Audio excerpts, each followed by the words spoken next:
You mentioned in one of your last talks that petroleum wasn't what we thought it was, that it wasn't a fossil fuel, that it didn't come from fossil animal. Yeah. Is it just a mineral? Is it a mineral like any other mineral? Is that how it, what would you say?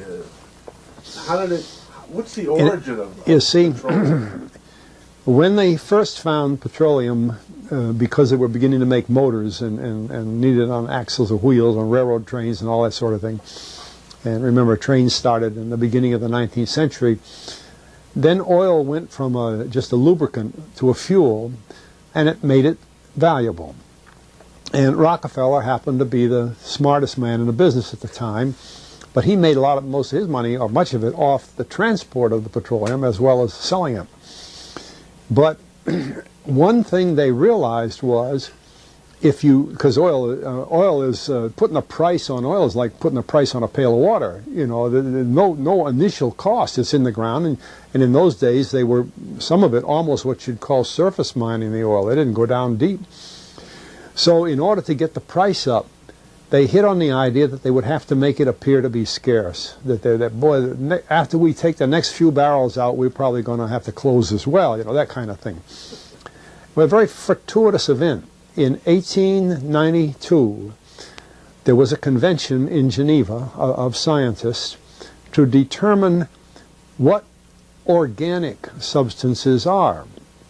Well, the definition of organic is a substance with hydrogen, oxygen, and carbon. And so it's usually a living substance, a tree. You analyze a dead tree, hydrogen, carbon, and oxygen, and grass, and so on, living things. Animals, we are hydrogen, oxygen, and carbon. So at this Geneva Convention, Rockefeller took advantage of sending some scientists over who said, oil, petroleum, is hydrogen, oxygen, and carbon. Therefore, it must be derived from the spoiling, the rotting of formerly living matter. And playing the game properly, when this scientific convention was over, they defined oil as the residue from formerly living matter. Well, that makes it a fossil fuel. I don't know why they decided to use the word fossil, but it says formerly living matter, it's fossil.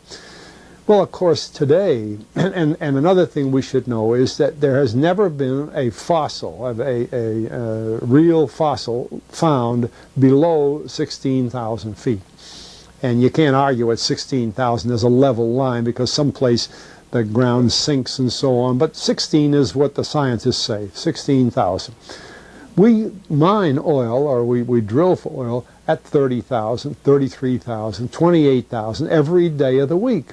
So right there we rule it out that it isn't fossil fuel.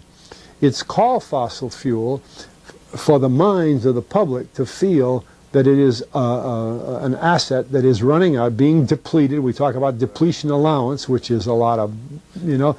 And actually, if you know the world's oil supply, you know that it is not going to run out for an awfully long time. It is the second most prevalent liquid on Earth.